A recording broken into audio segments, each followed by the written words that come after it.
안녕하십니까. 오늘 이 속보가 떴네요.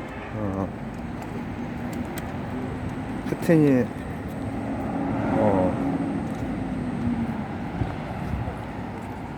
부분 동원령, 우크라이나와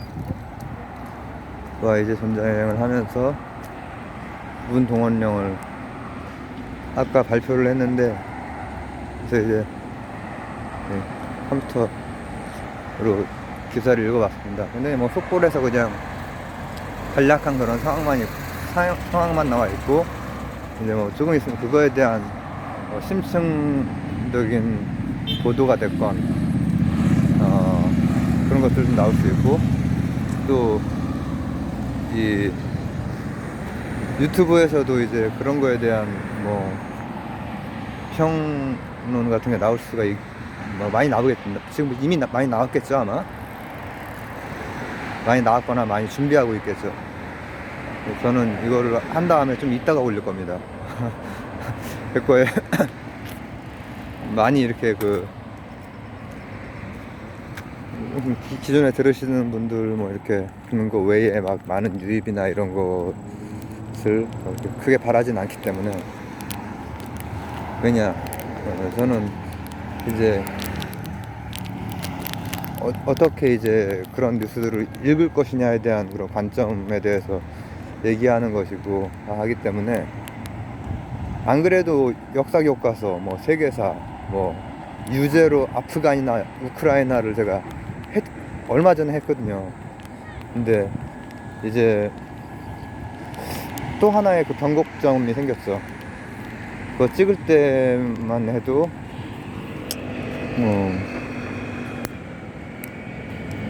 이제 우크라이나가 반격을 막 하던 시기고, 지금은 그에 대한 대응으로 푸틴이 부분 동원령을 내렸는데, 이제 그거에 대해서 뉴스에 이제 간단하게 나와 있고, 아직까지는 이 평론이나 이런 거 심층 보도나 이런 식으로 뉴스가 그렇게 나와 있는 것 같진 않아요. 글로 된 것도 뭐 이렇게 영상으로 된 뉴스도, 그리고 유튜브는 뭐 좀 나와 있을 수도 있죠. 그런 걸 어떻게 듣느냐를 보는 그런 걸 어떻게 우리가 듣느냐를 보는 목적으로 제가 이걸 하는 거기 때문에,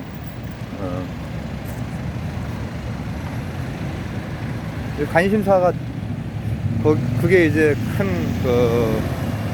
뭐라고 하면 이거 어떻게 될까 하고 촉각 세우시는 분들도 많이 있겠죠. 이게 세계 경제하고도 굉장히 관련이 되어 있고, 사실 그거죠. 우리나라에서 그 관심이 있다고 하면은 이제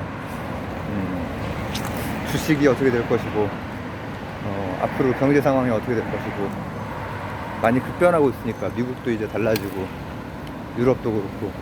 근데 이제 이것을 저는 지금 교양 수준으로 진행을 하고 있는 역사 교과서, 세계사 이런 차원에서 한번 보려고 합니다.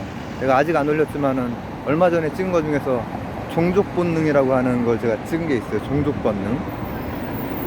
인간은 종족 본능을 가지고 있는데, 그래서 현대 사회는 이제 영토국가가 이제 대부분으로 우리가 생각을 하고, 그러나 이제 역사상 영토국가 개념이 뭐 일찍 자리 잡은 데도 있고, 국민의식 같은 것도, 그리고 대개는 한 근대부터 시작을 해서 독일이나 이탈리아 같은 경우에는 사실상 19세기라고 봐야 된단 말이죠. 국민국가 형성이 굉장히 늦은 거죠. 열강이긴 하지만 늦게 이제 되는 거죠. 그런데 뭐 빠른 경우는 프랑스, 영국 같은 경우에는 백년전쟁 같은 걸 하면서 뭐 잔다르크도 나오고 했잖아요. 그리고 하는 도중에 이제 뭐 애국심 같은 게 더 고취가 되고, 그 처음에 시작할 때만 해도 그냥 가문끼리의 전쟁이지. 근데 점점 더 참전을 하고 100년이나 했으니까 한 14, 15세기를 엄청 싸웠죠. 근데 그래서 지금 현대는 우리가 세계사 교과서 배울 때 뭐 칸트가 독일 사람이니 히틀러가 독일 사람이니 이런 게 다 사실 맞는 말이 아니거든요. 독일 뭐 태어난 위치가 다르기도 하지만은 우리가 지금 독일로 생각하는 그 위치에 제대로 된 독일이라고 하는 국민국가 형성된 지가 얼마 안 되고, 이탈리아도 마찬가지고. 그렇죠. 그리고 다 거기에 뭐라고 하면 좋을까, 자기 동네 정체성이 있어. 부족 본능이 여전히 있어. 사르데니아 친구 그 치니페루님이라든지 베니치아는 또 다른 문화고, 네. 또 독일도 북부랑 중부랑 남부랑 뭐 다 또 이런 주마다 다르잖아요. 근데 우크라이나 전쟁 볼 때 우리는 러시아와 우크라이나 이렇게 생각을 이제 하고, 그래도 이제 뉴스에 이제 그런 게 나오죠. 몇몇 주가 오늘은 2022년 9월 21일 수요일입니다. 오늘 아까 한 점심 정도쯤에 그 푸틴이 그거를 했는데, 몇 주에 며칠 후부터 국민 투표를 한다, 이런 정보가 나와 있고요. 정보를 이제 우리가 소화를 해야 될 거 아니에요. 뉴스에 나오는 정보를. 몇 주는 국민 투표를 한다. 그래서 이제 국민 투표가 되면은 러시아 쪽으로 우크라이나에서 독립을 해서, 우크라이나 같은 나라도 주마다 정체성이 다 다르고, 제가 동쪽 서쪽으로 대충 이렇게 나눴지만 지도로 그리면은 이제 조금 선이 복잡해지죠. 그건 다 이제 역사적인 이유도 있고 한데, 한 2014년 이때 이제 이미 크림반도 같은 경우에는 지금이랑 비슷한 과정을 거쳐서 러시아 쪽으로 이제 속하게 되죠. 그리고 지금 투표한다고 하는데도 원래 친러 지역이에요. 거기에 제가 이제 말씀드렸듯이 다 종족 본능이 다 있거든, 거기. 그리고 역사가 엄청 복잡해요. 폴란드하고도 복잡하고 러시아하고도 복잡하고, 그리고 유럽 전체하고도 복잡하고, 또 공산주의권 전체하고도 얽혀있고 한 그런 지점인데, 그 이전부터도 영국하고 막 복잡하고 러시아하고 복잡하고 했던 지역인데, 제가 말씀드렸듯이 거기가 땅이 좋고 바다가 좋아. 그래서 원래 요충지였고, 지금 갑자기 푸틴이 이렇게 하는 것은 이제 그런 이유보다는 생각처럼 안 되는 거야. 그게 지금 어떻게 된 거냐면은, 그 종족 본능을 가지고 있는 그 주들은 실제로 친러적이거든요. 이제 그 예전에, 지금 최근 발표되기 전에부터 이제 크림 그쪽 14년 때도 그랬고, 그리고 이 전쟁 날 즈음에도 그랬고, 이 국민투표 이제 하고 이렇게 하는 거에 대해서 이제 러시아니까는 다 부정부패로 막 엉망으로 하고, 실제로 러시아나 뭐 중국이나 이런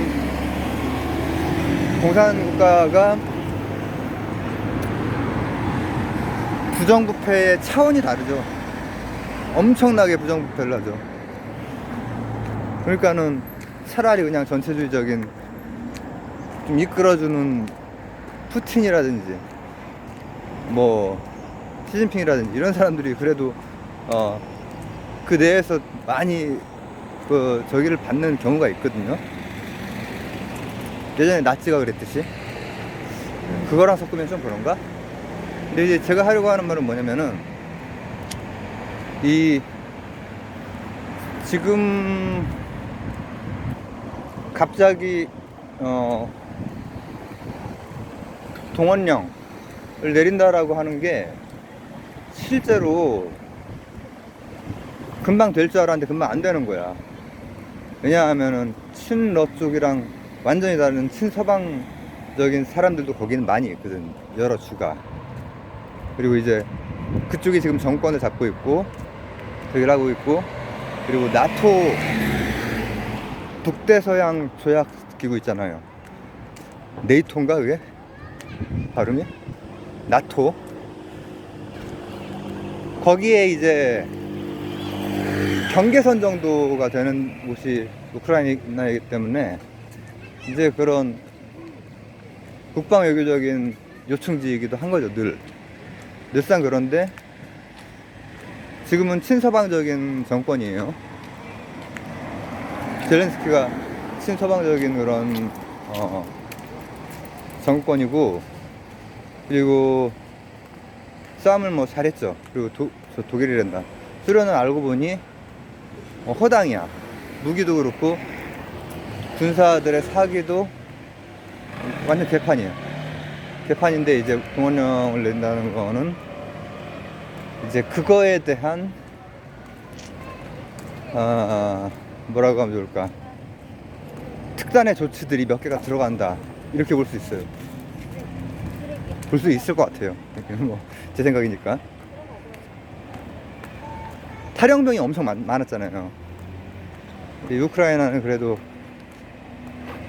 이렇게 목숨 걸고 싸우려고 하는 사람들이 많은데, 이제 러시아 쪽은 탈영병이 되게 많고, 뭐 막상 부닥쳐 보니까는 무기도 예전의 그 수련이 아니고, 예전의 수련이지 무기가. 그리고 어이없는 그 폐주도 많이 했고, 그래서 이제 막 진격해 들어오는 부분이 지금 얘기 공유가 러시아랑 잘 되는 동네들을 진격해 들어가고 있는 거예요, 지금 우크라이나가. 그러니까는 뭐를 먼저 하냐, 급하게 하는 게 일단은 얘기 공유가 된 데를 바로 국민투표를 시켜버리는 거야. 한 2, 3일 후부터 그 국민투표가 진행되는 걸로 지금 제가 기억이 나는데, 방금 만든데도 날짜를 기억을 못하겠네. 23일부터인가 4일부터인가 뭐 해가지고 며칠 하는 걸로 이제 되어 있고, 그렇게 되면 어떻게 되느냐, 일단 거기가 러시아 쪽의 영토가 되는 거죠. 러시아 영토가 되면은 지금 러시아가 우크라이나를 침공했잖아요. 근데 러시아에서는 뭐라고 얘기를 하냐면은 침공이 아니라 반군 쪽, 정부가 있고 반군이 있는데 반군 쪽을 지원한다라고 주장을 하고 있거든요.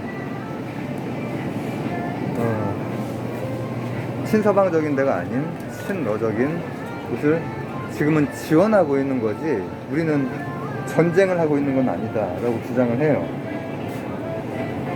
그러니까 뭐 러시아도 이 큰 나라고 노하우들이, 공산주의권도 이제 큰 나라들은 노하우들이 있지. 프랑스, 영국 못지않은, 미국 못지않은 노하우들이 있긴 한데 좀 촌스럽지. 그리고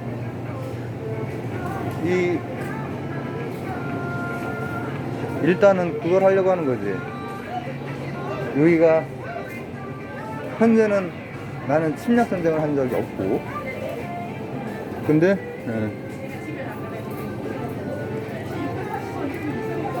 딱 자신의 영토로 이 침러 지역에 들어오는 순간부터는 침략 전쟁을 당했다고 주장을 하겠죠. 그래서 내가 지금 침략 전쟁을 당하고 있다.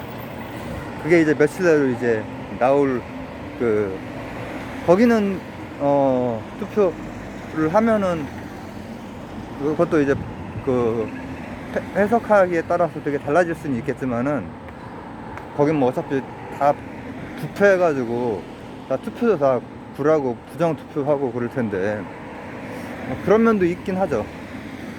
그런 사례도 러시아에서 많았고. 근데 제가 생각할 때는 거기는 실제로도 친러적이에요. 그렇기 때문에 투표를 통해서 러시아 쪽으로 붙을 거예요. 러시아 쪽이 이제 그런 명분을 쌓을 수 있다는 거지. 근데 그렇게 하면은 이제는 자신들 입장에서는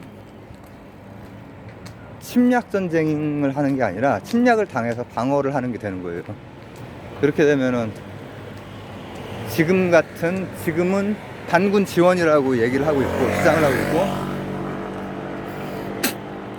며칠 후부터는 전쟁이 날 거예요. 전쟁. 근데 전쟁이 났을 때 지금까지 보여준 러시아의 그 모습으로 봤을 때 우크라이나한테 안 되잖아요. 안 되면은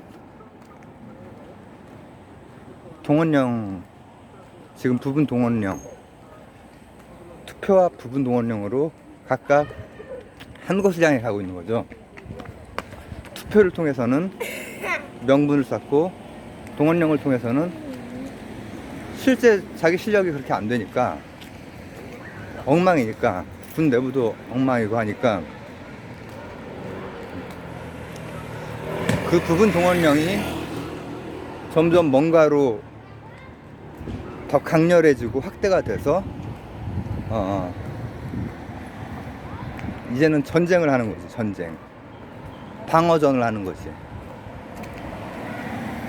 그런 것들이 다 이제 그 열강들이 예전부터 해오던 거고, 그 우크라이나라고 하는 그 뭐 땅덩어리는 크지만은 그다지 크지만은 않은, 근데 위치라든지 조건이 어떻게 딱 그렇게 걸려가지고 힘든 그 지역을, 거기는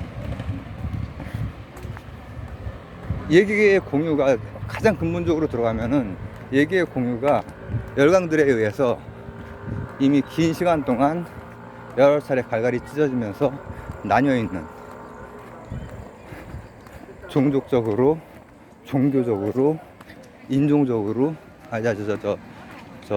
가치체계적으로 이런 식으로 다 나뉘어 있어. 나뉘어 있으니까는 지금 저렇게 저런 방법으로 쓰는 거지. 그래서 전쟁, 우리가 사는 그 세상에서 이제 인간이라고 하는 존재, 역사 중에서 지금 우리 아버지 세대는 6.25 같은 아주 전 세계 열강들이 이렇게 사실상 대리전을 치룬 그 세대잖아요. 근데 이제 그 이후에 이제 그 이후 세대라든지들은 실제로 전쟁을 경험하거나 우리 땅에서는 그런 게 많이 없는데, 대부분의 역사는 그런 전쟁들이 늘 있어, 국지전은 계속 있어 왔죠. 근데 러시아 우크라이나 전이 세계 경제를 막 뒤흔들고 하면서 확전이 되지 않기를 바라는데, 지금 러시아가 하는 거는 확전을 위한 어떤 준비는 하고 있는 것으로 보인다, 이렇게 해석을 할 수 있는 거죠. 그런 식으로 추론을 할 수 있는 거죠. 그리고 이제 이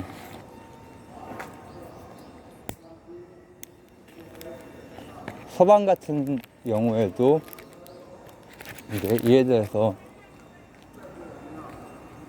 어떤 식으로가 깡패가 인류의 역사상 전 세계적인 깡패들이 늘 있어 왔잖아요. 있을 때 그래도 조금 나은 깡패가 있고, 가장 힘센 놈이, 그리고 좀 능력이 없는 깡패들이 있고. 그런데 지금 제가 생각할 때는 서방 이쪽도 언젠가부터는 이제 뭐라고 하면 좋을까,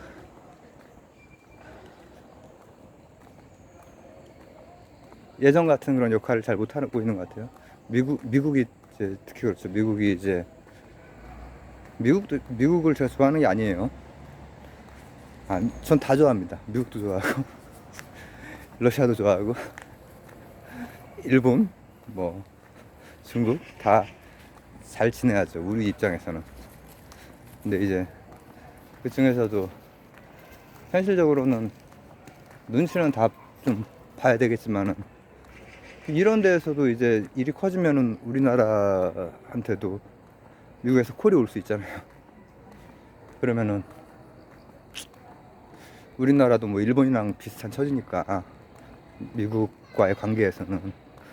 근데 이게 이번 세기 들고 하면서부터는 아프간도 그랬고, 그리고 크림 같은 경우에도 그게 서방에서 인정 안 한다 라고 얘기를 해도 실효적으로는 이제 러시아 쪽에 들어가는 셈이거든요. 그러니까 이제 지금 하는 투표도 이제 그런 투표예요. 그런 투표인데, 그런 투표가 되면은 이제 실질적으로 들어갈 건데, 이게 어떤 방식으로 좀 전쟁 양상이 확정이 될지 안 되기를 되게 바라고.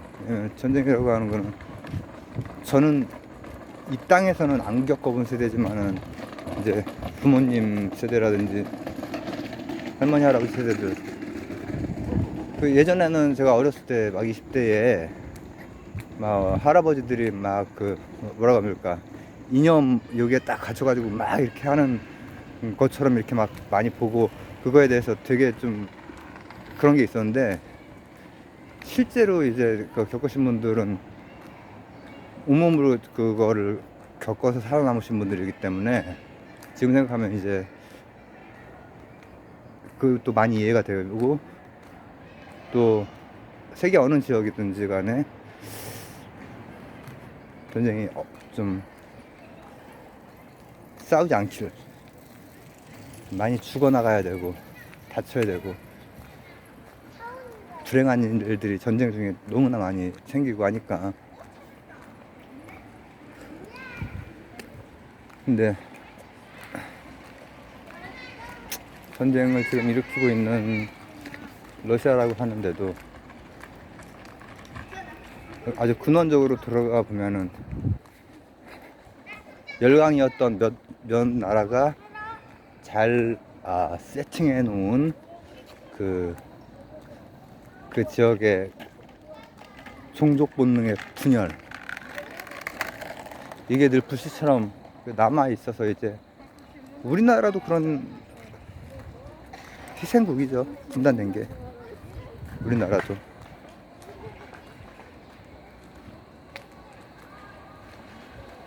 우리나라도 모르겠어. 제가 어렸을 때 우리의 정원은 통일, 그리고 통일이 뭐 금세 될 것처럼 이렇게 생각한 적도 있었고, 통일되면 우리가 너무 손해 많이 보는 거 아니냐 이런 생각. 그리고 그럼에도 불구하고 통일이 된 다음에 이제 그 분열, 갈라치기, 여기에서 벗어나면은 조금 더 좀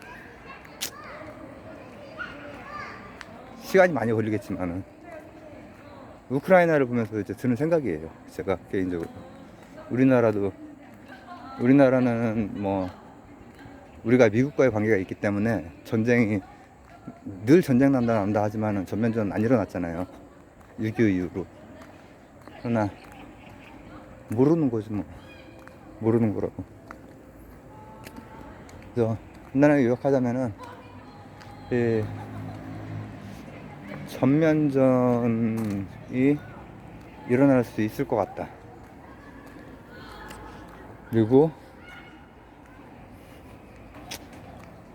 이제 그러지 않길 바라지만은 그걸 위한 준비를 러시아가 이제 부분동원령 그리고 투표, 이게 이제 갈라치기 플러스 전쟁 준비. 이제 부분동원령이 어떤 식으로 변화가 되면서 좀 더 이를테면은 비상사태 같은 그런 걸로 확대가 돼서 좀 강하게 나갈 수도 있겠죠.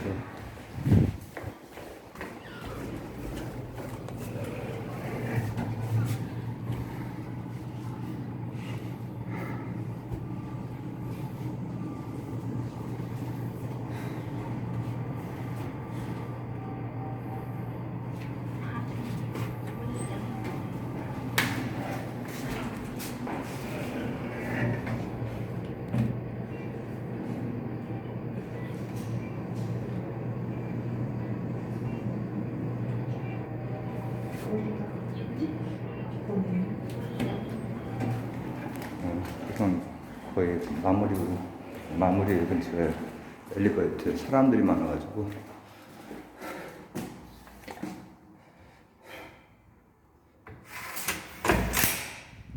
알겠습니다. 어좀 먹고 다 먹었어. 좀 뭐 먹을게. 응. 닭고기 여기 남은 놈 해줄게. 에. 그래서 근데 이제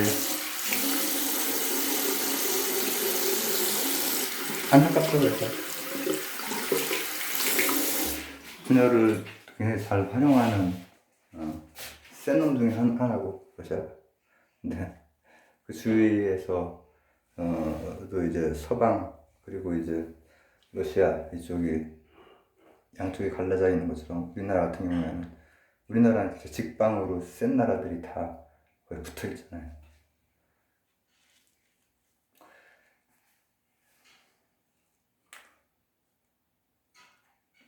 그래서 그런 뉴스를 보면서 이제 안쪽까지 한번 생각해 볼 수도 있고 또 우리에 대해서도 한번 생각을 해볼 수가 있는 거죠.